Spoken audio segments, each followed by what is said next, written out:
사도신경으로 우리의 신앙을 고백드리며 영과 진리로 예배드립니다. 나는 전능하신 아버지 하나님, 천지의 창조주를 믿습니다. 나는 그의 유일하신 아들, 우리 주 예수 그리스도를 믿습니다. 그는 성령으로 잉태되어 동정녀 마리아에게서 나시고 본디오 빌라도에게 고난을 받아 십자가에 못 박혀 죽으시고 장사된 지 사흘 만에 죽은 자 가운데서 다시 살아나셨으며 하늘에 오르시어 전능하신 아버지 하나님 우편에 앉아 계시다가 거기로부터 살아있는 자와 죽은 자를 심판하러 오십니다. 나는 성령을 믿으며 거룩한 공교회와 성도의 교제와 죄를 용서받는 것과 몸의 부활과 영생을 믿습니다. 아멘. 할렐루야. 오늘 우리를 향하신 주님의 사랑이 영원토록 변함이 없으십니다. 오늘 그 사랑에 의지하여, 그래 주 예수 그리스도의 공로 의지하여 우리 주님 앞으로 나아가기를 간절히 소망합니다. 우리 함께 박수하며 주님의 보혈의 공로를 찬양합시다. 변찮은 주님의 사랑과 변찮은 주님의 사랑과 거룩한 보혈의 공로를 우리 다 찬양을 합시다. 주님을 만나볼 때까지 변찮은 주님의 사랑과 변찮은 주님의 사랑과 거룩한 보혈의 공로를 우리 다 찬양을 합시다. 주님을 만나볼 때까지 예수는 우리를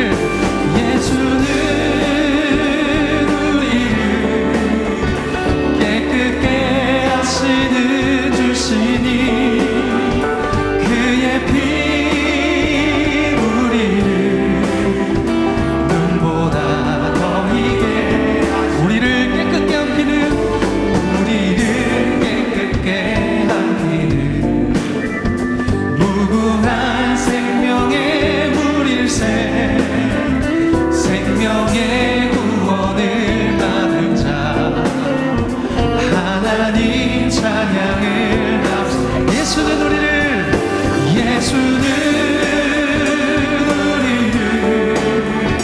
깨끗게 하시는 주시니 그의 피 우리를 눈보다 더 이게 하셨네. 예수는 우리를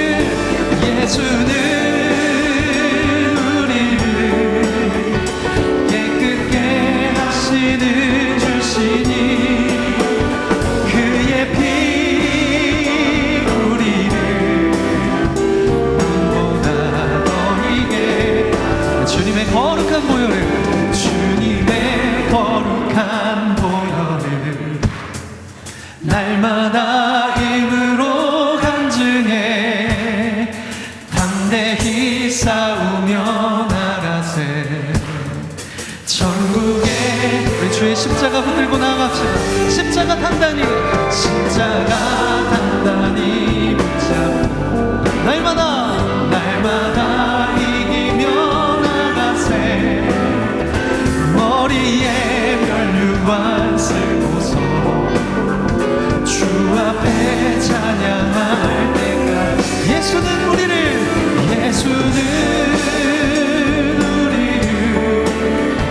깨끗게 하시는 주시니 그의 피 우리를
나아갑니다.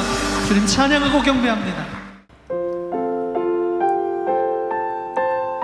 우리 주님께서 전부를 주셔서 우리를 정결케 하시고 깨끗게 하시고 영원한 생명을 주셨듯이 이제 우리도 우리의 삶을 기꺼이 주님께 내어드리기를 소망합니다. 우리 안에 예수로 살고 예수로 죽겠습니다. 그런 고백으로 함께 이 찬양을 주님께 올려드리면 좋겠습니다. 주보여 날 정결케 하고 주보여 날 정결케 하고 주보여 날 자유케 하니 주 앞에 나 예배하는 이 시간 나의 모든 것을 주께 드리네. 주의 손 날 위해 찢기셨고 주의 발 날 위해 박히셨으니 이제는 내가 사는 것이 아니요 오직 주를 위해 사는 것이라. 주의 손에 나의 손을 포개고 또 주의 발에 나의 발을 포개어 나 주와 함께 죽고 또 주와 함께 살리라. 영원토록 주 위에 살리라. 주 위에 살리라. 다시 한번 고백하겠습니다. 주보혈 날 정결케 하고 주보혈 날 자유케 하니 주 앞에 나 예배하는 시간 나의 모든 것을 이렇게 고백하시기 원하시는 분들은 우리 가슴에 손을 얹고 고백하겠습니다. 주의 손 날 위해 찢기셨고 주의 발 날 위해 박히셨으니 이제는 내가 사는 것이 아니요 오직 주를 위해 사는 것이라. 주의 손에 나의 손을 주의 손에 나의 손을 포개고 또 주의 발에 나의 발을 포개어 나 주와 함께 죽고 또 주와 함께 살리라. 영원토록 주 위에 살리라. 주의 손에 나의 손을 포개고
주의 손에 나의 손을 보게고 또 주의 발에 나의 발을 보게요. 나 주와 함께 죽고 또 주와 함께 살리라. 영원토록 주 위에 살리라.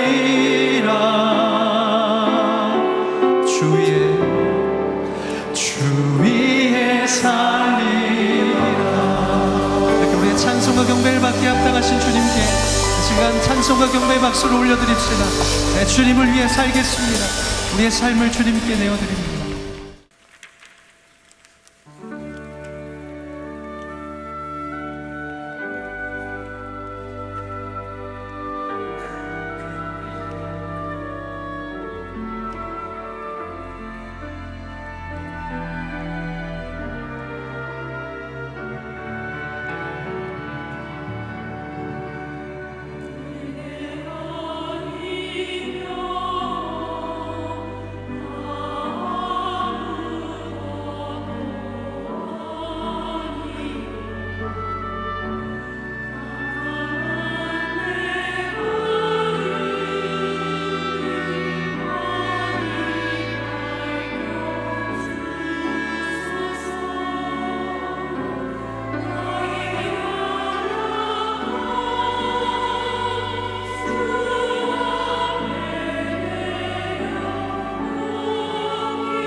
오늘 우리에게 주시는 하나님의 말씀은 로마서 6장 14절에서 15절까지입니다. 죄가 너희를 주장하지 못하리니 이는 너희가 법 아래에 있지 아니하고 은혜 아래에 있음이라. 그런즉 어찌하리요? 우리가 법 아래에 있지 아니하고 은혜 아래에 있으니 죄를 지으리요? 그럴 수 없느니라. 이것은 주님의 말씀입니다. 아멘. 우리는 로마서 말씀을 연속 묵상하고 있습니다. 지난 시간에 우리는 죄가 더한 것에 은혜가 더욱 넘쳐나니 하시는 말씀을 묵상했습니다. 하나님의 은혜는 우리의 구원의 시작이요, 구원의 마침입니다.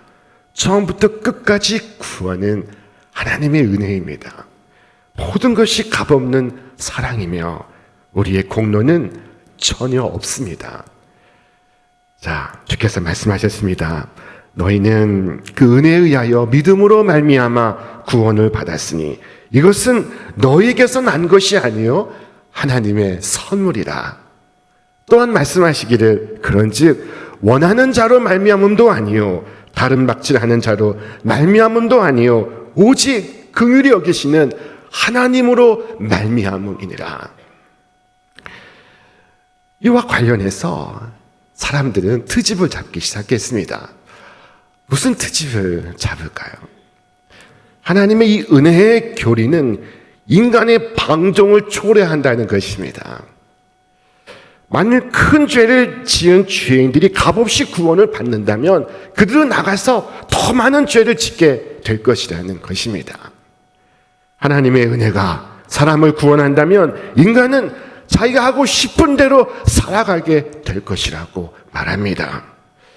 아무렇게 살다가 구원만 받으면 되는 것이니까요. 죄를 지으면 예수님께서 또 용서해 주시니까요. 이런 주장은 그럴듯해 보이지만 그러나 사실이 아닙니다. 여러분, 그럴듯해 보인다고 해서 모든 것이 다 사실은 아닙니다.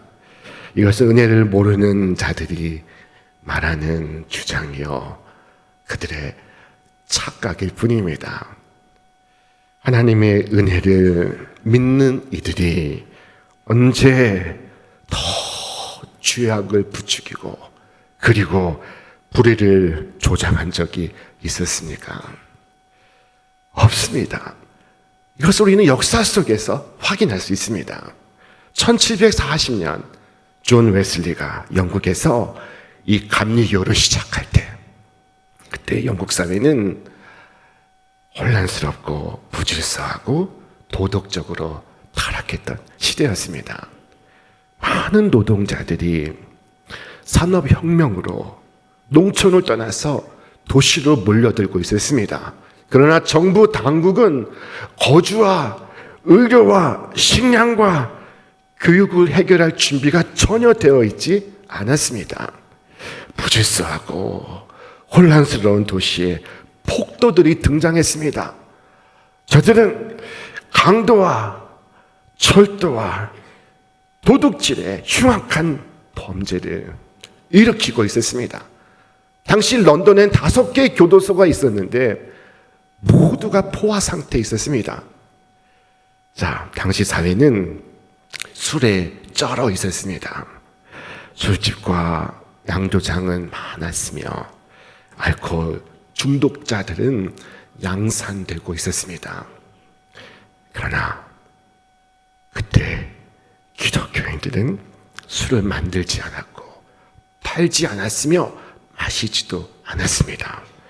오히려 알코올 중독자여 폐인에 가까웠던 사람들이 은혜의 복음을 듣고 나서 거룩한 사람으로 변화되는 일이 부지기수로 일어났습니다. 그래서 술집 주인들은 이 존 웨슬리를 미워했습니다.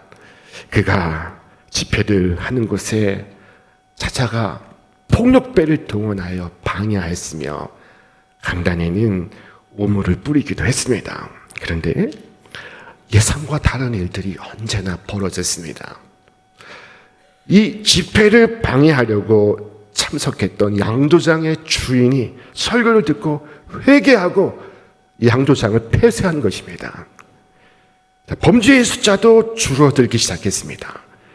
무도회장이 문을 닫고 클럽이 폐업을 하였으며 극장은 물론이거니와 각종 값비싼 옷이나 또 보석을 파는 가게들까지 발길이 뜸해지기 시작했습니다. 술집 앞엔 이런 공고가 붙었습니다. 문 닫음. 어제 주인이 회심했음. 그 시기 프랑스 귀족이 영국을 여행하고 있었습니다. 길을 가다가 목이 말라서 가게에 들러 맥주를 사고자 했으나 맥주가 없는 것입니다. 그래서 더 길을 가다가 가게에 들러 또 맥주를 찾으나 맥주가 없는 것입니다. 그래서 우유를 사서 우유를 마시고 있던 중에 주민에게 물었습니다. 왜 가게에 맥주가 없습니까? 그러자 그 동네 사람이 말합니다. 1년 전 존 웨슬리가 한 주간 부흥회를 했는데 그 이후 사람들이 예수를 믿고 이 마을에 알코올이 사라졌습니다. 자, 만약 우리가 청렴하고 깨끗하고 경건한 이 대한민국을 원한다면 우리가 해야 할 일은 이 대한민국 곳곳에 이 은혜의 복음을 선포하는 것입니다. 우리가 음주와 폭력과 사기와 절도와 기타 사회악을 몰아내고자 한다면은 우리가 해야 할 일은 하나님의 은혜의 복음을 전하는 것입니다. 인간은 하나님의 은혜로 새로워지고 하나님의 은혜로 변화되고 하나님의 은혜로 거룩해지고 하나님의 은혜로 굳게 참고 하나님의 은혜로 견딥니다. 자, 오늘 본문에서 사도 바울은 이렇게 말했습니다.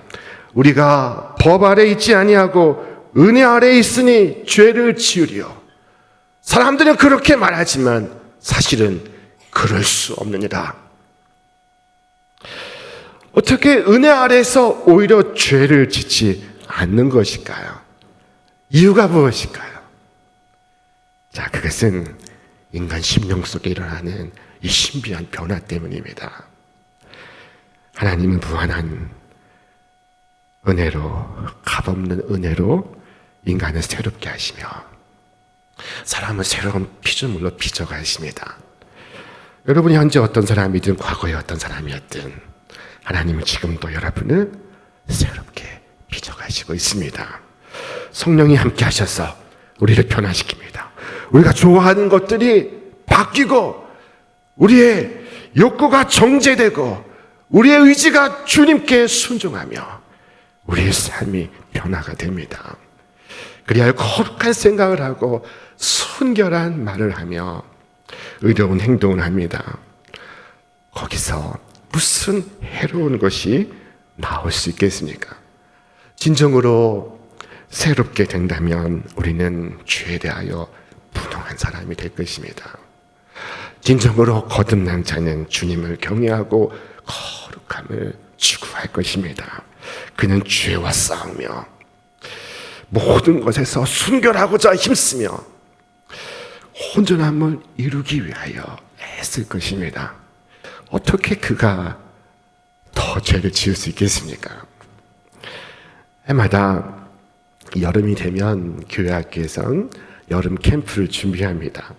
오래전에 이 여름 캠프 인기 있는 프로그램이 하나 있었는데 그것은 철로 역정이라는 프로그램이었습니다. 자, 이것은 여러 코스를 만들어서 그리스도인이 예수를 믿고 천성에 들어가는 그 순간순간을 경험할 수 있도록 그렇게 만든 프로그램입니다. 그 중에 하나가 죽음의 길이라는 코스가 있습니다. 아이들에게 언젠가 죽음이 있다는 것과 그 이후에 심판이 있다는 것을 기억하게 해주는 것이 이 코스의 목표입니다. 자, 끝까지 예수님을 믿고 말씀대로 살아가는 자는 천국에서 상을 받고 믿지 않으면 영원히 꺼지지 않는 지옥 불 속에 떨어질 것이 이 과정에서 깨달아 지게 될 것입니다. 진행자는 하얀 상복을 입고 그리고 먼저 기다리고 있습니다. 그러면 선생님의 안내를 받아 아이들이 줄을 지어서 한 사람씩 나와 관 속으로 들어갑니다. 자, 아이가 관 속에 들어 누우면 선생님은 성경 구절을 읽습니다. 히브리서 9장 2절. 한 번 죽는 것은 사람에게 정하신 것이요 그 후에는 심판이 있으리니. 그리고 선생님이 아이를 위해서 기도를 해줍니다. 옆에 있는 아이도 친구를 위해서 기도합니다. 이것은 모의 장례식입니다. 얼마나 깊은 감동과 울림이 있는지 모릅니다. 우리 사랑하는 여러분, 여러분도 장례식을 치렀다는 사실을 알고 계십니까? 자, 그것은 바로 세례식입니다. 여러분, 그리스도인은 세례를 받으며 예수님과 함께 죽습니다. 그리고 예수님 안에서 다시 태어납니다. 자, 우리의 옛사람은 예수님과 함께 죽었습니다. 육신의 욕망을 따라 사는 우리의 옛사람은 죽었습니다. 그리고 그리스도 안에서 새 사람으로 태어난 것입니다. 이렇게 죄에 대하여 죽은 우리가 어떻게 또다시 죄를 지을 수 있겠습니까? 성경은 말씀하고 있습니다. 우리의 옛사람이 그리스도와 함께 십자가에 달려 죽은 것은 죄의 몸을 멸하여서 우리가 다시는 죄의 노예가 되지 않게 하려는 것임을 우리는 압니다. 우리 옛사람은 죄의 종로를 타고 있었습니다. 그러나 옛사람이 죽었습니다. 성경은 말씀하기를 죽은 사람은 이미 죄의 세력에서 해방되었습니다. 흔히 하나님의 말씀대로 살기 어렵다고 말하는 사람들이 있습니다. 그러나 천만의 말씀입니다. 하나님의 말씀대로 살고 싶지 않은 것입니다. 옛사람이 아직 죽지 않은 것입니다. 은혜가 죄를 부추기거나 방종을 초래하지 않는 이유가 무엇일까요? 자, 그것은 그리스도의 사랑에는 강권하는 힘이 있기 때문입니다. 최근에 북한 당국이 한국의 드라마를 시청했다고 중학생 30명을 처형했습니다. 끔찍한 일이 일어났습니다. 한국의 드라마를 보았다고 공개 총살을 했습니다. 잔혹한 일입니다. 북한은 체제를 유지하기 위해서 남한의 영상물을 시청하는 것을 엄격히 금하고 있습니다. 중범죄로 다스리고 있습니다.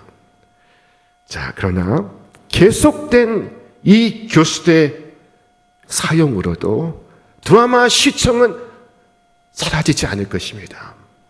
앞으로도 계속될 것입니다. 율법은 순종하도록 명령할 뿐 자발적으로 순종하기는 못합니다. 그러므로 율법은 실패합니다. 그러나 사랑은 다릅니다. 아무리 시켜도 하지 않았던 행동들을 사람들은 사랑 때문에 기쁜 마음으로, 즐거운 마음으로 행합니다. 이 사랑은 사람을 움직이는 힘이 있습니다. 어느 부인에게 믿지 않는 남편이 있었습니다. 그는 술 주정뱅이였습니다. 그 아내가 교회 다니는 것을 핍박했습니다.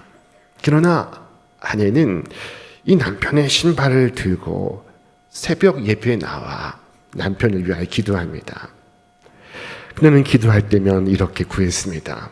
하나님, 이 신발 주인이 와야 하는데 오지 않아서 신발 먼저 왔습니다. 이 신발 주인도 언젠가는 저와 함께 교회 나올 수 있게 해주세요. 그리고 몇 년 후에 도저히 나올 것 같지 않은, 믿을 것 같지 않은 남편이 기적같이 교회를 나오기 시작했습니다. 아내를 따라서 나오기 시작했습니다. 자신을 핍박하는 남편의 구원을 위하여 새벽마다 신발을 품고 하나님께 기도를 드리는 아내의 기도를 하나님은 외면하실 수 없으십니다. 자, 이 이야기를 듣고 어떤 분은 새벽에 꼭 남편 주민등록증을 가져와서 기도하는 분이 있습니다. 남편을 위해서 기도합니다. 피곤하고 지친 몸을 이끌고 새벽이면 나와 남편을 위하여 기도합니다. 만약 은혜를 비판하는 사람이라면 남편에게 이렇게 말했어야 마땅합니다. 당신이라면 이제 지긋지긋해요. 나는 당신이랑 있을 만큼 있었어요. 나는 이제 떠날 거예요. 내가 떠나지 않는다면 당신은 그것을 핑계 삼아 계속해서 술을 마시게 될 거예요. 그러나 사랑은 다른 방식으로 남편을 더 나은 사람으로 만들고 있습니다. 사랑을 받을 자격조차 없는 사람에게도 사랑은 깊은 흔적을 남깁니다. 사랑은 힘이 있습니다. 강건한 힘이 있습니다. 성경은 말씀하기를 그리스도의 사랑이 우리를 강권하시는도다. 사랑은 강권하는 그 힘으로 사람을 선으로 인도합니다. 비록 사람이 악할지라도 그 사람의 마음을 여는 열쇠가 사랑에 있다는 것을 우리 주님은 아십니다. 비록 주님의 선의가 좌절될지라도 결국에는 승리할 것을 우리 주님은 아십니다. 마침내 하나님의 그 사랑이 내 마음에 다가와 나를 움직일 때, 내 안에 역사할 때 나는 모든 죄에 대하여 진절머리가 쳐집니다. 이전에는 죄악으로 여겨지지 않았으나 이제는 끔찍히도 싫습니다. 그래서 죄 짓는 것이 혐오스러운 일이 되었습니다. 그리스도의 찢겨진 손에서 못 박힌 발에서 떨어지는 한 방울 한 방울의 피가 죄를 고발하고 있습니다. 그런데 어떻게 그 죄 안에서 이전과 똑같이 즐거움을 찾을 수 있겠습니까? 그럴 수 없느니라. 사도 바울이 말씀하고 있습니다. 비 오는 날이면 개굴 오는 이 개구리 이야기를 하시니까, 자, 엄마 개구리와 아기 개구리가 있었습니다. 아기 개구리는 엄마 말씀을 잘 듣지 않았습니다. 엄마가 하는 말을 꼭 정반대로 행했습니다. 그러나 엄마 개구리는 아기 개구리를 사랑합니다. 아기 개구리를 사랑으로 키웁니다. 그러나 아기 개구리는 엄마 개구리의 사랑에도 불구하고 여전히 말을 듣지 않습니다. 그리고 병이 든 엄마 개구리는 아기 개구리에게 말했습니다. 내가 죽으면 양지 바른 곳에 묻지 말고 냇가에 묻어다오. 반대로 하는 이 아기 개구리의 행동에 엄마는 반대로 말한 것입니다. 그리고 엄마가 돌아가신 후 아기 개구리는 후회의 눈물을 흘렸습니다. 어머니, 내가 어머니 말씀을 듣지 않아서 어머니가 속병에 걸려 돌아가셨습니다. 어머니는 저를 사랑하셨으나 저는 늘 못된 짓만 해서 어머니께 슬픔만 안겨드렸습니다. 어머니, 이번에는 어머니가 시키는 대로 하겠습니다. 그래서 아기 개구리는 엄마 개구리 말대로 냇가에 무덤을 만들고 비가 오면 떠내려갈까 개굴개굴 울고 있습니다. 엄마의 사랑이 아기 개구리를 변화시켰습니다. 사랑하는 여러분, 경우는 다르지만 우리의 사례도 이와 같지 않습니까? 우리 주 예수 그리스도께서 돌아가셨습니다. 우리를 사랑하시고 우리를 위해 죽으셨습니다. 죽으실 때에도 우리를 위해 기도하셨습니다. 아버지, 저들의 죄를 사하여 주옵소서. 그리고 오늘 그리스도의 그 사랑이 우리를 변화시키고 있습니다. 자, 오늘 말씀이 이렇게 끝을 맺고 있습니다. 그런즉 어찌하리요? 우리가 법 아래 있지 아니하고 은혜 아래 있으니 죄를 지으리요? 그럴 수 없느니라. 그럴 수 없다. 여기에 참된 그리스도인의 모습이 들어 있습니다. 그럴 수 없다. 하나님의 은혜가 인간의 방종을 이끌 수 없다는 사실을 여러분 충분히 아시죠? 자, 십자가의 복음은 우리로 더 이상 죄를 짓지 못하게 합니다. 우리로 더 이상 죄의 종이 아닌 하나님의 종으로 살아가게 합니다. 죄의 종을 타는 데서 구원을 받아 하나님께 순종하며 살아가도록 하는 것입니다. 이제는 세상 사람들과 똑같이 거짓말하고 사기를 치며 살아가는 것이 어려워졌습니다. 너무나 힘든 일이 되었습니다. 만일 내가 또다시 죄를 범한다면 그때는 나는 기쁨을 잃을 것입니다. 다윗은 죄를 범하고 나서 울었습니다. 그는 눈물로 기도했습니다. 오 하나님, 내게 즐겁고 기쁜 소리를 들려주시사. 그는 지금 전혀 기쁘지 않은 것입니다. 즐겁지 않습니다. 주께서 꺾으신 뼈들도 즐거워하게 하소서. 주의 얼굴을 내 죄에서 돌이키시고 내 모든 죄악을 지워주소서. 이전에는 우리는 할 수 있는 한 최대한 즐기며 사는 것이 목표였습니다. 자, 그러나 이제는 더 이상 우리 자신이 우리의 목표가 아닙니다. 우리는 우리 자신을 위하여 살 수 없습니다.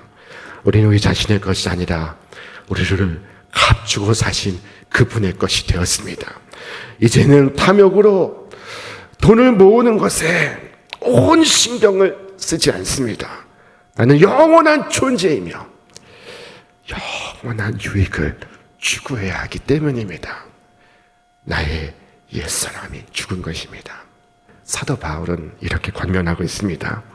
그러므로 여러분은 여러분의 지체를 주에 내맡겨서 불의의 연장이 되게 하지 마십시오. 오히려 여러분은 죽은 사람들 가운데서 살아난 사람답게 여러분은 하나님께 바치고 여러분의 지체를 의의 연장으로 하나님께 바치십시오. 오늘 사도의 권면처럼 여러분 자신을 하나님께 바치며 의의 종으로 살아가시기를 바랍니다.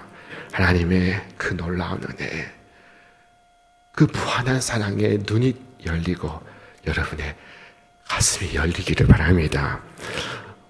사도 바울은 우리에게 말씀합니다. 죄가 너희를 주장하지 못하리니 이는 너희가 법 아래 있지 아니하고 은혜 아래에 있습니다.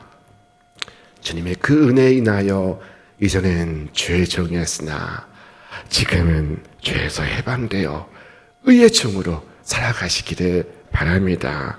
이전에는 불법의 종으로 살았으나 이제는 나 자신을 의의 종으로 바쳐서 거룩함에 이르기를 바랍니다. 죄에서 해방을 받고 하나님의 종이 되어 영원한 생명을 누리며 주님을 찬송하며 살아가시는 이 땅의 여러분과 제가 되시기를 주님의 이름으로 축원합니다. 이제는 우리 구주 예수 그리스도의 은혜와 하나님 아버지의 무한하신 사랑과 성령님의 감화 감동 충만케 하시는 역사가 오늘 자신을 의의 종으로 드려 거룩함의 열매를 맺고 영원 생명을 누리며 주님을 찬송하며 살아가기를 작정하는 주님의 모든 사랑하는 자녀들 위해 저들의 이 땅 위의 삶과 하늘의 소명 위에 이제로부터 영원토록 함께 하시기를 간절히 축원하옵나이다. 아멘.